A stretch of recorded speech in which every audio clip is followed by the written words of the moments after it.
they like to tell you cannabis. This is like high THC, high CBD, hemp, and hemp. Hemp, it's like they call it technical. But truth is that is only one plant, Cannabis sativariinae, with different chemotypes. But important is that this is one plant, and difference is only in the ratio and the amount of content compounds which are in the hemp. Hemp is used as industrial plant, as medicinal plant, as a recreational plant. In the fact, most chemotypes which are used today for treatment, they prepare them for recreational use, not for medicine, but they call it medicine. So from that, you see that recreational chemotype is today called medicinal chemotype. So it means that there is no difference. That is only hemp, and difference is only amount of compounds. You know, this is very old plant. When I visited Siberia in Russia, so on the both sides of the road were plants. I told them, stop please. And I ran and look, of course, cannabis, and they didn't know what is that. I said, okay, it's cannabis. So if they want to do eradication over there, almost impossible, because it's anywhere. And that is why it's clear that it was used from ancient times. What is important? Important is female flowering tops, because cannabis has male plants and female plants. And female flowering tops in recreational use, they call them marijuana. But we use it name female flowering tops. And as you can see, it's covered with something white, you know, like a little bit snowy. So if we look more detailedly, so you can see that these are stick, and on the top are balls. And you can see very magnified here. These are trichomes, and here on the top, where is this ball, so there is going this miracle. There originates terpenes, terpenoids, cannabinoids, all these important compounds which are very interesting for us for treatment.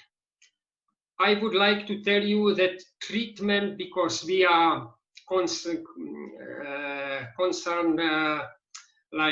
treatment, and it's very important. Cannabis is a wonderful plant, but you must understand, as said one healer, that plant is only half of the cure. The other half is belief of healing. If you don't believe that it helps you, so it will not help you, or it will not help you as good as if you are sure that it will help you. So this is very important.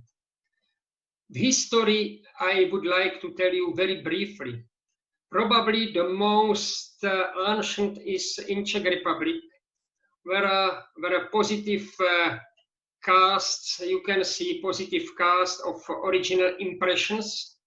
Here is this cast, yes, and here they prepared original impressions, and you can see that these were some nets which were prepared for use. It's about approximately 25,000 years ago, and studied it Czech and United States archaeologists. I talked with them, and they are sure that it was cannabis or nettle, but it's 50-50. They are not sure, because it was not such good as they need for recognition. And so 50% is chance that this was cannabis. More sure, again, it's from Czech Republic, where I am originally from. It's 7,000 years ago. They found 7,000 years ago old well, and in mud they found something. When they wash it, so you can see that it was twin. It was about 7.4 centimeters long. Here is already prepared for exhibition. And this was from hemp. So hemp fibers were known already to humankind 7,000 years ago. Recently was in the newspaper that in Telerad they found cannabis. What happened? They found altar. You can see these two like columns, and in one and in the second also there was some resin. So they analyzed resin and found that there were some compounds from cannabis. So already 2,700 years ago it was used in Israel. And in Judea, in Beth Shemesh city, they found grave of a young lady, and in the region of abdomen they found fetus. So probably she was too young to give birth to the lady, and probably was some hemorrhage, and they found some carbonized material, and they brought it to our laboratory, and we found over there delta 8 THC, because THC, what is used mostly by recreational users, it's delta 9 THC, delta 9 tetrahydrocannabinol, and it can isomerize to very stable one, delta 8. So they found in our lab delta 8 THC. So as you can see, as medicine, it was used many years ago. Very interesting are Scythians. This is 5th century before Christ, as also about 2,500 years ago. Scythians, these were nomad pastoralists, and Herodotus of Halicarnassus in his history wrote that Scythians, they heated stones, and on hot stone they threw cannabis seeds, and they covered themselves with blanket, and after inhalation of the smoke they were intoxicated and whole like wolves. According to my opinion, this is what they found in Siberia, in Pazyryk. You see carbonized cannabis seeds. According to my opinion, these were fruiting tops. It means they were full of seeds, but also there was plant material rich with psychoactive compounds. So they use it for funeral purposes, but probably also for some intoxication during funeral. Very interesting is in region of Pamir on the China side.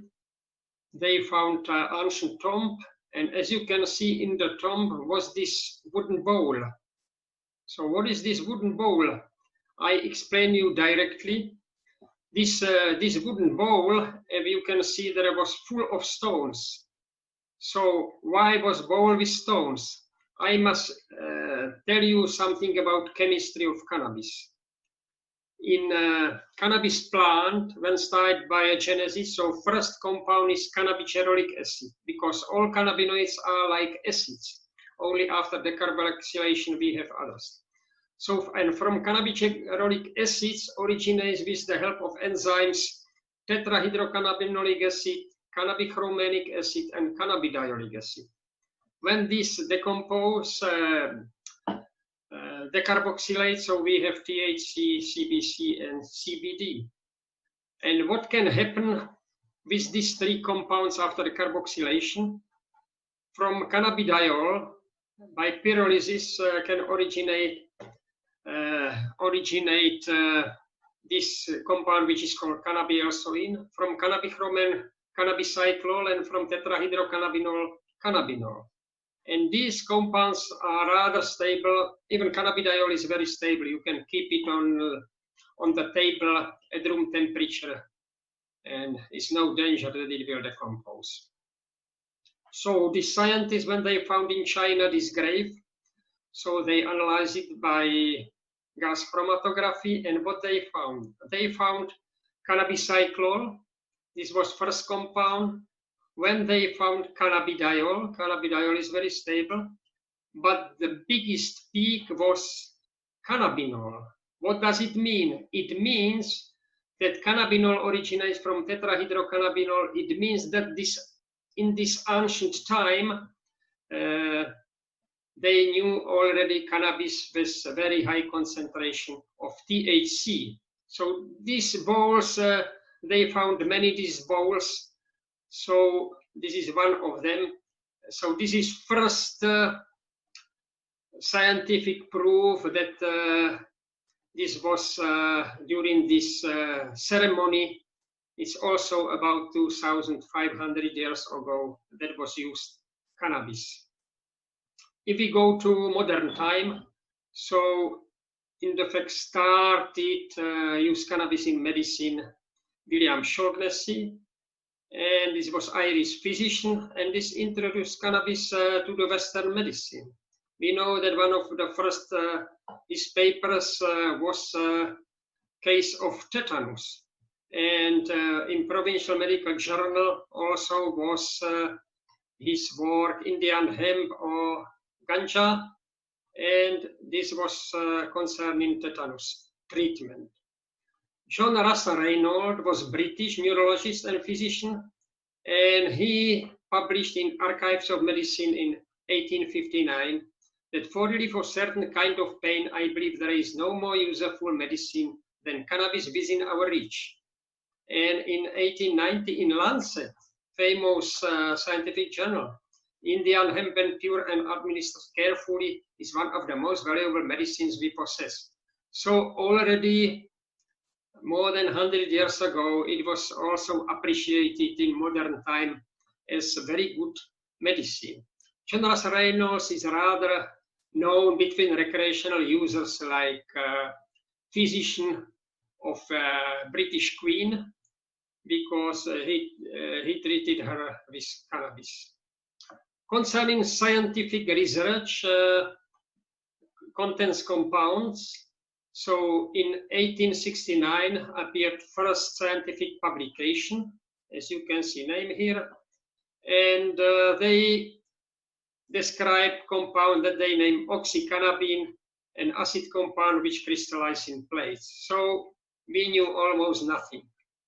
And then came year 1937, and in United States appeared Harry Anslinger, and he started prohibition of cannabis, Marijuana Tax Act of 1937. So it was prohibition because they prepared movies.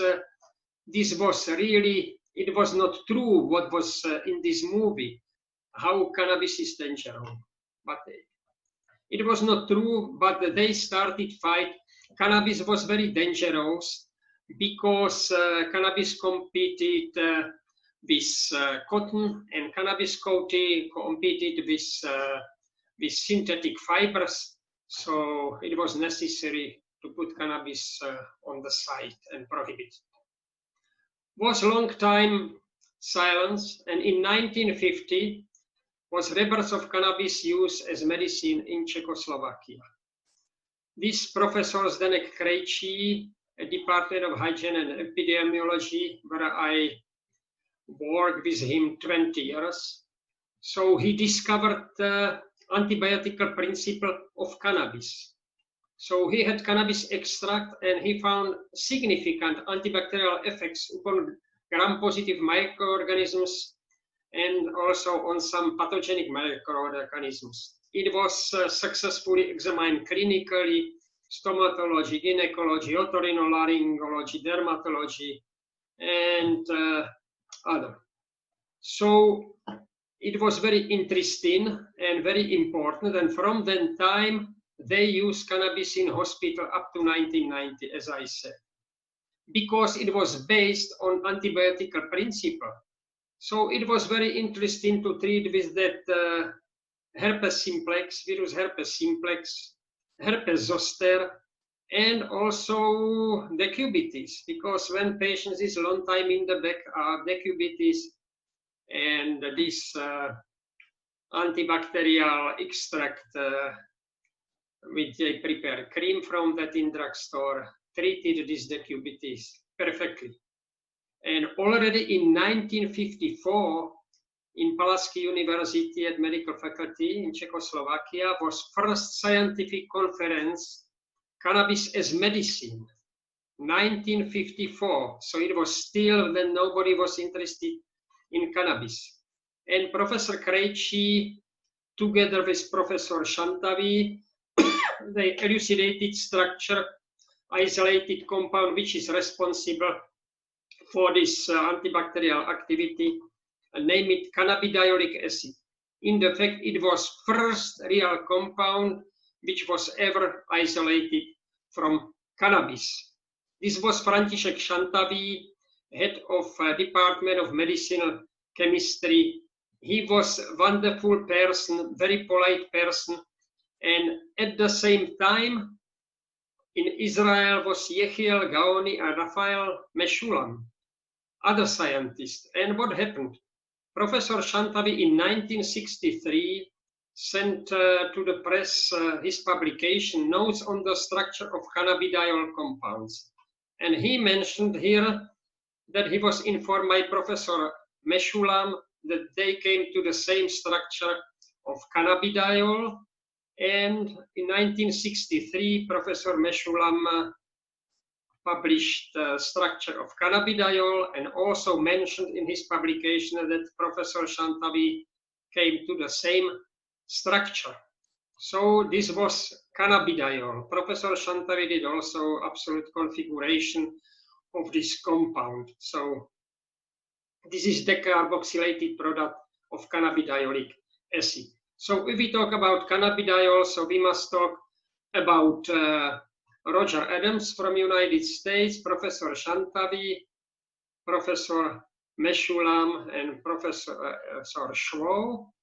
And then also Gaoni and Mechoulam are important for elucidation of the structure of delta-9 THC.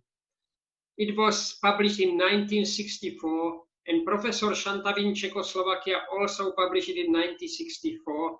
So at two different places at the same time was discovered exact structure of these psychoactive compounds. Unfortunately, Professor Šantaví is unknown because even when he published it in English, so he published it in University Acta. So I do my best to inform world that also we had wonderful scientists. So delta-9 THC, again, Roger Adams in United States in 1940s, he did this structure, but he didn't know where is double bond. This discovered Professor Šantaví, Mechoulam, and Gaoni. And if you look how these compounds originate, are already started, that the basis is cannabigerolic acid, and with enzymes originate cannabichromanic, tetrahydrocannabinolic, and cannabidiolic acid. Cannabidiol, what is also very interesting, cannabidiol is very interesting because it is anti-psychotic drug. How they came in it? In 1975, we had from Laboratory of Narcotics seeds of chemotype from South Africa. We sieve it and then analyze it, and we didn't find any cannabidiol. It was very strange for us, and we had peak on the same retention time, but we didn't have cannabidiol. This was different compound. Today we know that this was cannabichromane. And in South Africa was observed that there is higher amount of patients with acute psychosis after cannabis use. And only in 1982, they found that this is because there is lack of cannabidiol, and directly it was studied. Very interested from this study, I show you 4 experiments. They gave to volunteers only THC, this is red, and they had disconnected thought up to, as you see, up to almost 60% had disconnected thought. But when they gave them THC with CBD, there was no problem. So it was antipsychotic activity of CBD. perceptual disturbance, it was up to 70% when they had THC, and when they gave them THC and CBD, there was no problem. Third was depersonalization, which was over 50% with THC, and when they gave them CBD plus THC, so it was later and it was weaker. And resistant to communication, because you know that under influence of cannabis, they are very calm, they are stoned, so there is not such communication.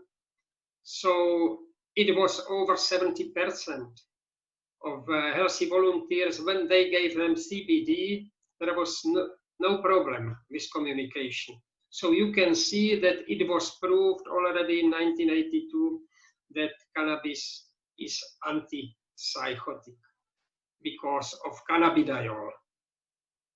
So we already knew what are the most important compounds in cannabis, that this is cannabidiolic acid, tetrahydrocannabinolic acid, cannabidiol, tetrahydrocannabinol after decarboxylation.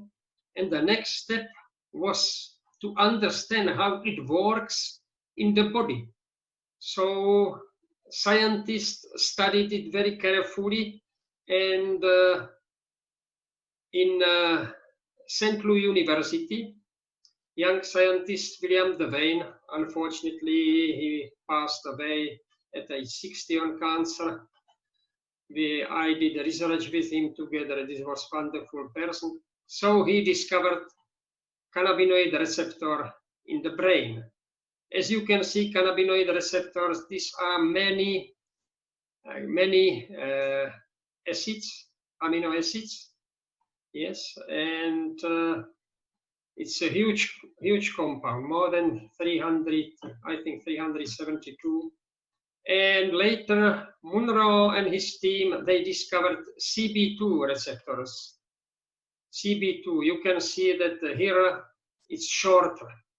It's very similar to CB1, but it's shorter, this molecule.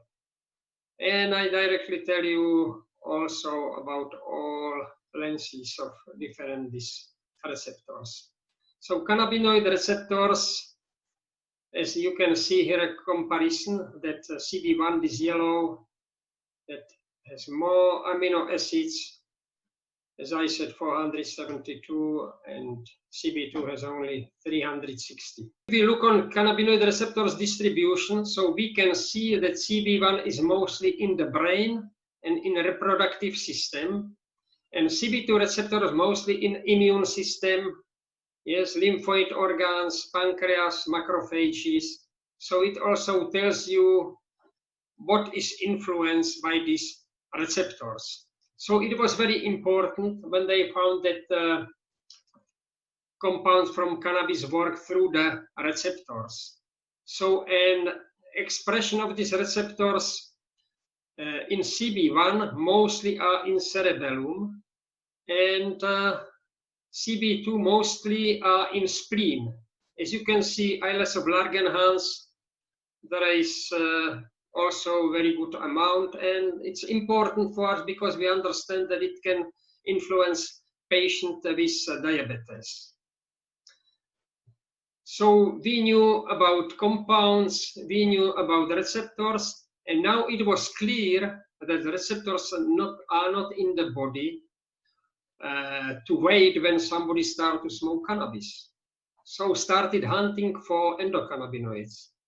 And I was extremely lucky that communistic regime finished in 1989 in November. In February, I was 16 years in contact with Professor Mechoulam.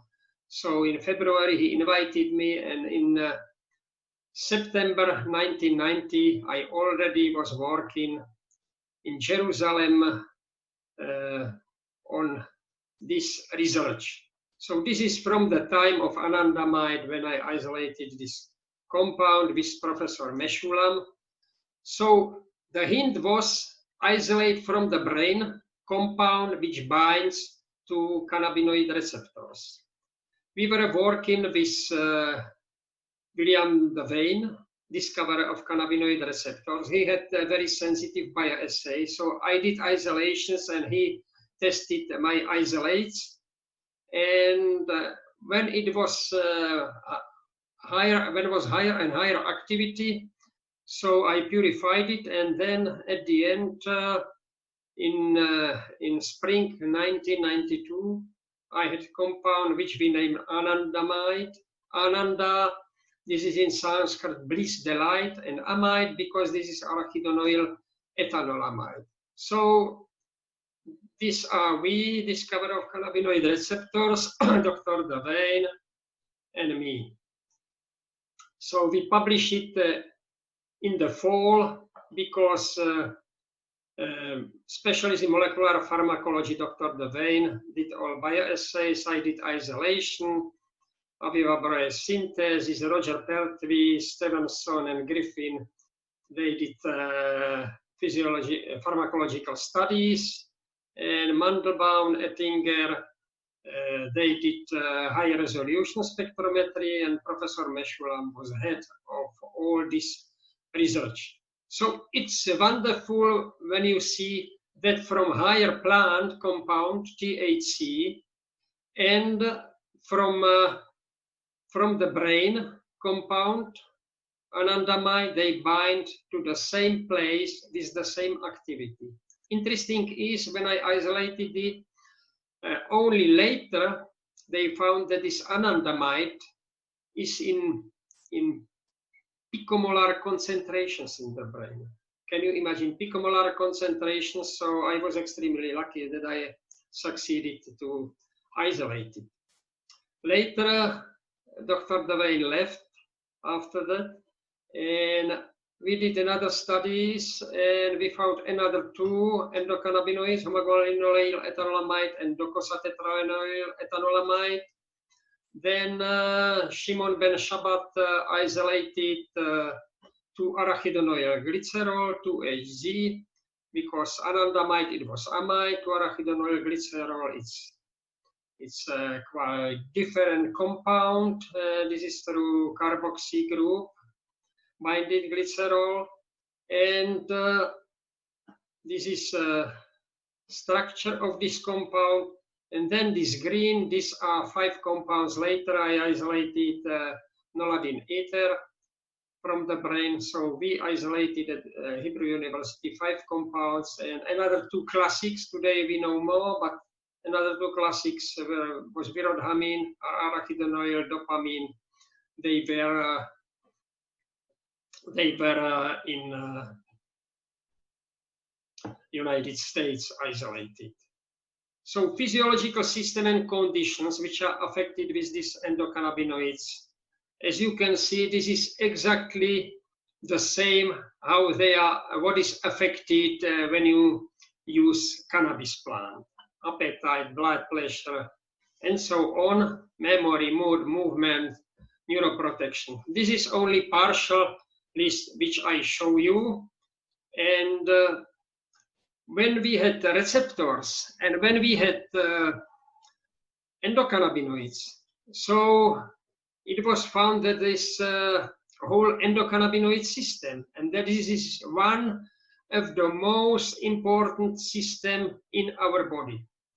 So this is in the fact everything started when was discovered compound CBD THC, and then we discovered anandamide, arachidonyl glycerol, and cannabinoid receptor. So these are these 3 men together. Very rare picture because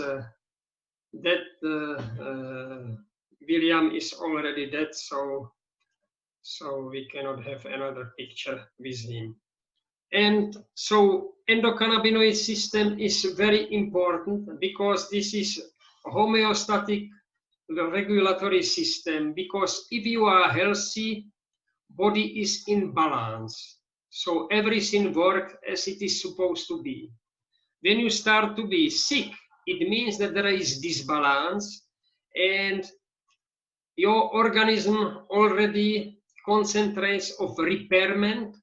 So start endocannabinoid system repair this problem to return it to the balance. But if not everybody has strong this system, so then must come cannabis, and instead of endocannabinoids bind to the receptors cannabinoids and can treat you. Sometimes they can treat you only palliatively, sometimes they can treat you curatively. It depends on the disease, it depends on the patient, and it depends also on your belief, because as I told you, just treatment is half, but you must believe that you will be healthy. This is very important. So distribution of CB1 receptors in the brain, as you can see, there are many places, but some of them are more important. So this is everything known, everything was studied. And endocannabinoid system in our body, as you can see, it's from the brain up to the bones. You can find it anywhere, because endocannabinoid receptors, these are one of the most spread receptors in human body. And this is explanation why cannabis works almost with any disease, that can treat any disease palliatively or curatively. How it works in the body, it is already more than 100 years ago when it was named that it's like key and lock for your imagination. Receptor, it's lock, and key, it's ligand. It's all endocannabinoid like anandamide, or cannabinoid like THC. When key enters the lock and switch, so start everything what we know after use cannabis. So this is start of the treatment. So endocannabinoid system consists from CB1 and CB2 receptors, from endocannabinoids, and from enzyme which synthesize or degrade endocannabinoids. It is not such easy, because this is not only CB1 and CB2. We have also GPR receptors which work with cannabinoids. We have PPAR receptors which work with cannabinoids. For instance, PPAR receptors work with tetrahydrocannabinolic acid.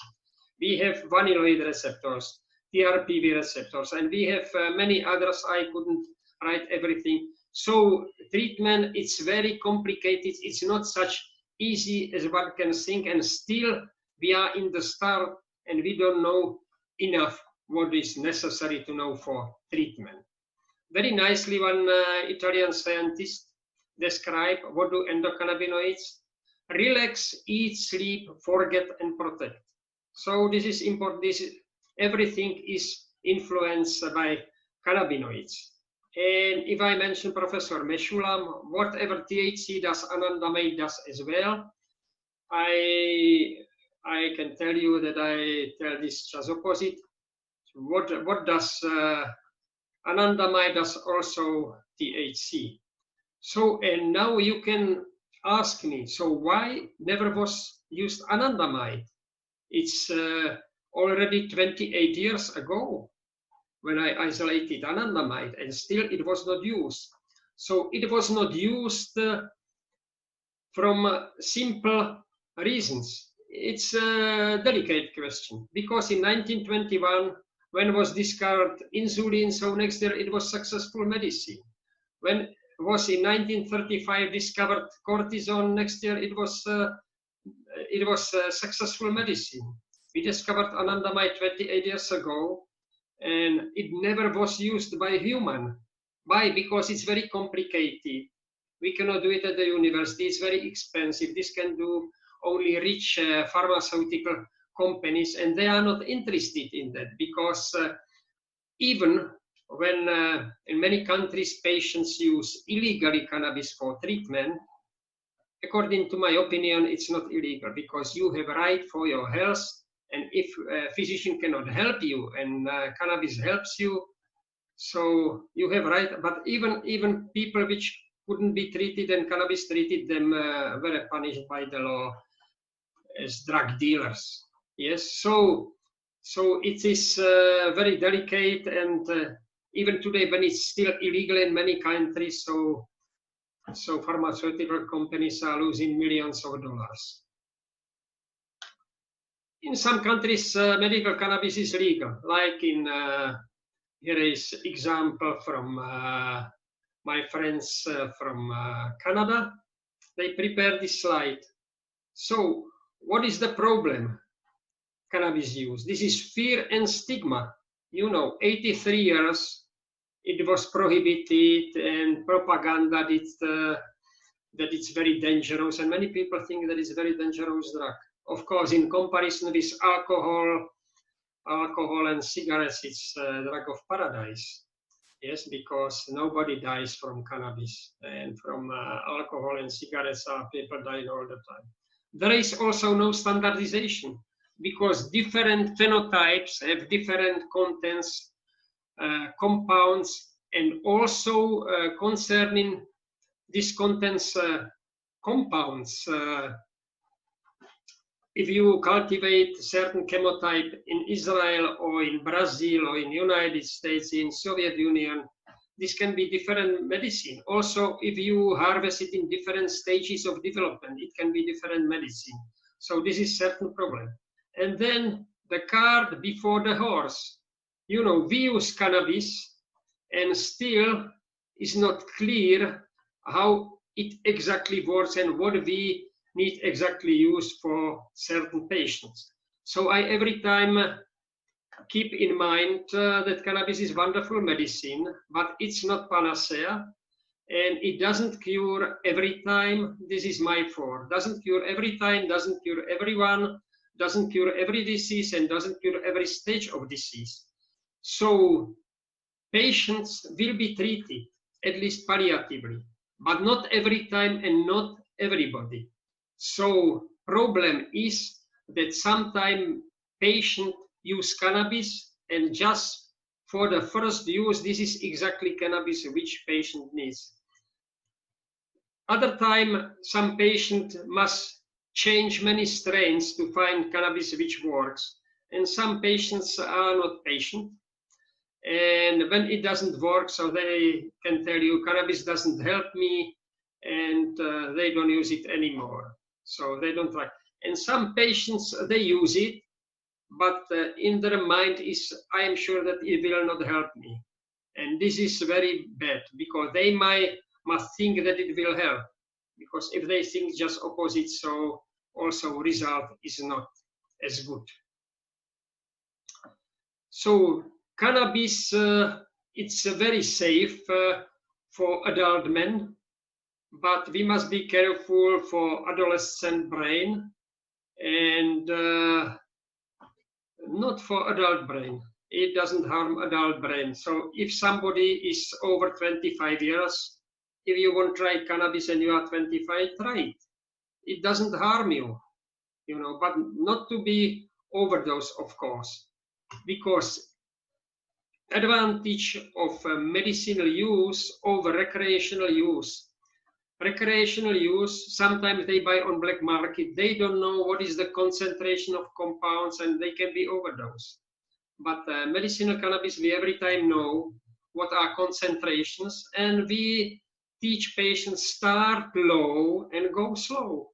You must build tolerance, and then cannabis work, and cannabis treats you. And to this, I want also tell you concerning synergy and entourage effect, because it's mixed today. And synergy, it is working together. If we have two active compounds, so as I wrote here, 1 + 1 is more than 2. These two compounds, they are more active than if we use 1 and 1. And entourage effect is different, but today is used also for synergy. But in the fact, original, as described by Professor Mechoulam, entourage effect is 1 + 0 is more than 1. If you have active compound and you use it with inactive compound, so activity will be higher than only active compound. So it's very important. And as I said to children, so adolescent, of course, and children, it will be every time problem as for doctors, as for parents to decide if to treat child. Sometime when children have very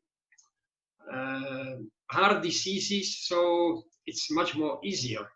And brain, as you can see, gray core is developing. Usually it takes up to age 21. Age 25 is sure. So when it's develop a brain, so it doesn't harm you. But fortunately, most adolescents who abuse marijuana didn't become psychotic adults. So it's not that everybody, rather is dangerous strains, chemotypes. They use also name strains or chemovars or variety, but I use chemotype, this is scientific name. So today, before, cannabis had 5% THC. Today, you can have 30% THC. Of course, such cannabis, even when it's lack of CBD in such a chemotype, then it can be dangerous from psychotic point of view to the patient. But to a healthy, mentally healthy adult person, is no danger. Only danger is overdosing. Overdosing is not harmful, but it's very uncomfortable. Many recreational users, when are overdosed, and sometimes they are overdosed because they don't know how much to use. They don't know what is the contents. So they call ambulance because they think that they are going to die. If they are calm, when it's over, they are okay. It's no problem. So it can be terrible experience overdosing. So this one must be careful, and for medicinal use, there is not such danger. Also, distribution of THC in cannabis plant. I use just one chemotype to study. I used 10 plants, and from each plant I took 5 different samples. As you can see, average was 20, but the lowest was 16, highest was 25.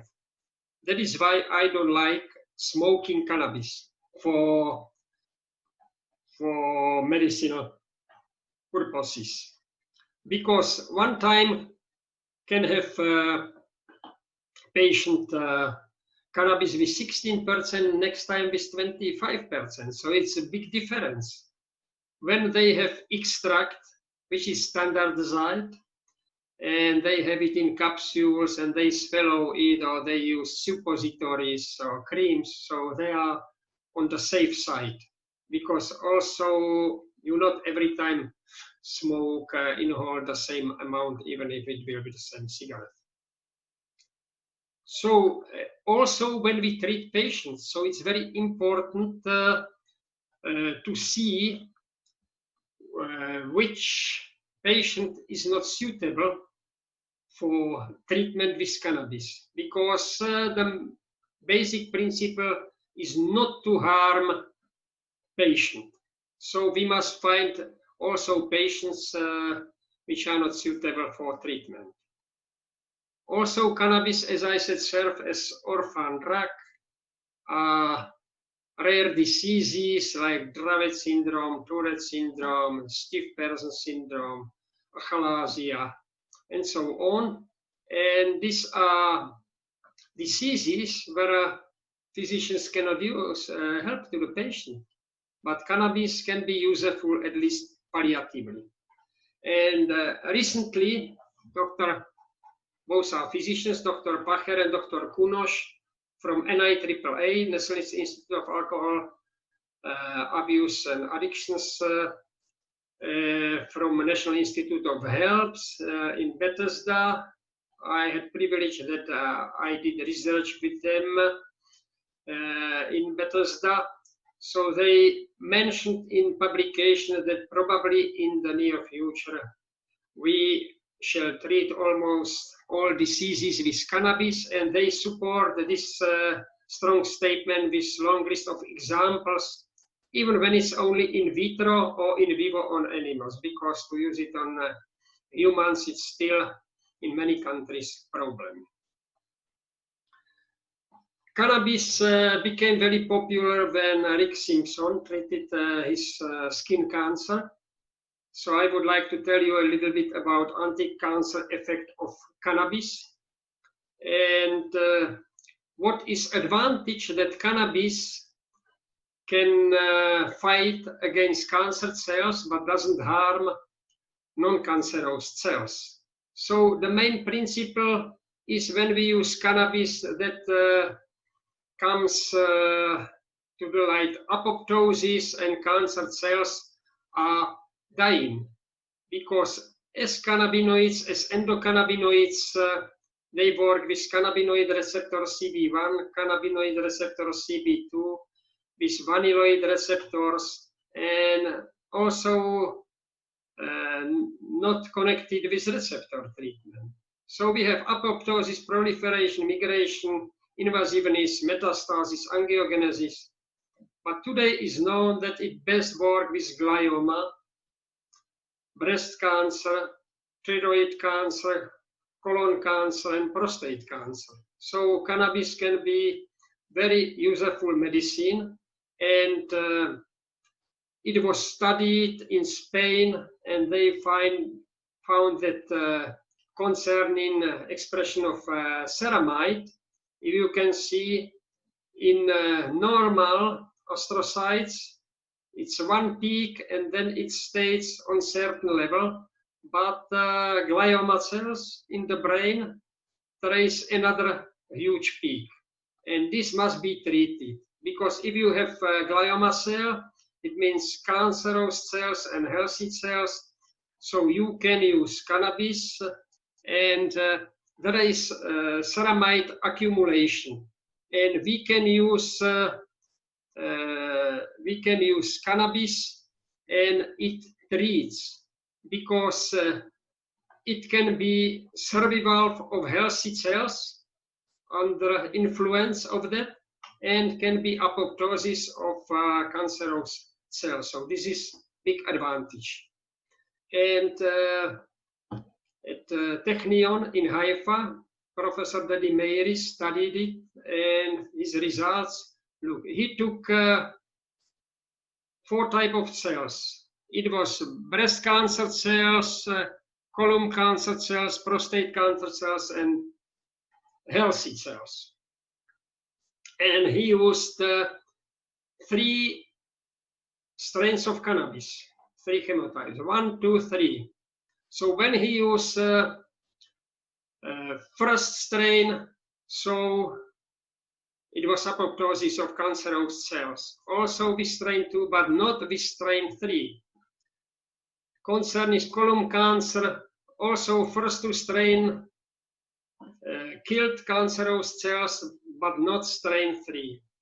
Concerning prostate cancer, first 2 didn't help, but first strain killed cancer cells. And concerning healthy cells were not harmed. So what was the problem? There were 5 compounds from CBD, THC, CBN, CBC, and strains. Look, first strain was high THC, and strain 2 and strain 3 concerning cannabinoids were the same. These were a different strain because there are many other compounds. But concerning CBD and THC were the same. But as you can see, one time he worked, one time it doesn't work. So what it means, that it is not only on cannabinoids, that in the game are also other compounds, and this must be studied, and this we are studying. So today it's known that it's not good idea what they do, because these do pharmaceutical companies, because they want to earn money, that they have pure THC, dronabinol, marinol, they have pure CBD, Epidiolex, they have mixture 1 to 1.1 CBD THC, Sativex, yes, but it was already proved. Every time this proof started, these anecdotal cases, of course. They are every time one step before us. Yes, patients which treat themselves illegally. So they already found that cannabis drug preparation, where are many these compounds from cannabis, it works every time better than pure compound. And also one proof, look in one company, Tikkun Olam, they produce 11 strains, 11 chemotypes, where THC CBD was 20:1. But these 11 chemotypes, each one was for different diseases and for different patients. It means that because each of us is genetically different, and that is why different patients for the same disease, or is not same disease, if 10 persons has cancer of lungs, so this is not the same cancer. This is cancer of the same organ, but not the same cancer. So probably they need different strains of cannabis. Also very important, also studied Professor Maior, treatment of autism in children, because target all our and everybody who studies to have minimum compound from the plant with maximal effect. So autism, cannabis reduce anxiety and violence in autistic kids. In Israel, some children, they are such violent, not they are dangerous to others, but they can be dangerous also to themselves, and they must be tied in the bed to protect them from this danger. And so they tried cannabis, and as you can see, so with cannabis was improvement, significant improvement. Some patients had no changes, yes, some had exacerbation, but mostly it was positive. Attack on others, aggressive, and so on, self-injuries, and so on. Very important. And also you can see that mostly also a difference in this is male or female. Males, response of males, as you can see, was every time better when females. And they use certain strain of cannabis, as you can see directly. They analyze it, and you can see many cannabinoids. And what is black? This is highest concentration. When it's white, there is nothing or very low concentration. So when they use this type of cannabis, what is green, so these autistic children became very polite, no problem, and even these which were tied in the beds in hospital, physicians said there is no reason to keep them in hospital because they are okay. So they sent them back home. And what was interesting, cannabis, it takes about 3 months to grow this chemotype. And happened that it was about 7 children. Then they found that they used the same chemotype of cannabis, CBD THC 20:1, yes, and they didn't have any more, and it takes time to cultivate it, because before they didn't know that it was such hell. So they gave him different cannabis with the same CBD THC 20:1. This was second one, but you can see that even then when CBD, it's the same, but other compounds are different. And 7 children start to be aggressive. One injured mother, one jumped to the window, and so on. So they found that when they gave them with the same compounds, cannabis, so they became already polite. So it's not only CBDA, THC, here is THCA, CBDA. Yes, it was the same in these 2 strains. But the difference in other compounds, it is very important, and here are only cannabinoids, but probably will be also important terpenes and terpenoids. So in Israel we have Cannapedia. If you look on that, so you can see also we have Cornucopia, because GMP, it's the most talking about the GMP, but we have also GCP, GAP, GDP, GSP. Everything is very important because patient must have a very good drug which only helps to the patient. So concerning these compounds, up to now was identified, I have all publications, this I collected 50 years, 1,495 compounds were found in cannabis. 175 from them are cannabinoid compounds. It's not just from one plant. In different plants, different chemotypes, yes, all together, all these compounds. And I am now working because I also am pensioner, and so I start to work in Lumiere because I retired from Hebrew University. Of course, I have open door with them, but I work now in Lumiere Lab because this is laboratory which developed company Asana, and we have advanced instruments for analysis, several on different levels, liquid chromatographs, gas chromatograph, with spark mass spectrometers, of course. So this is a very high level, and we are studying cannabinoids and terpenoids. Now we concentrated on endometriosis. Endometriosis is very serious disease because about 10% of women have endometriosis. Some of them don't know that they have endometriosis, but this is very serious and it can be very painful disease. And as you can see, so they have CB1 and PPAR receptors, and in ovary they have CB1, CB2, PPAR, and fatty acid aminohydrolase. So you can see that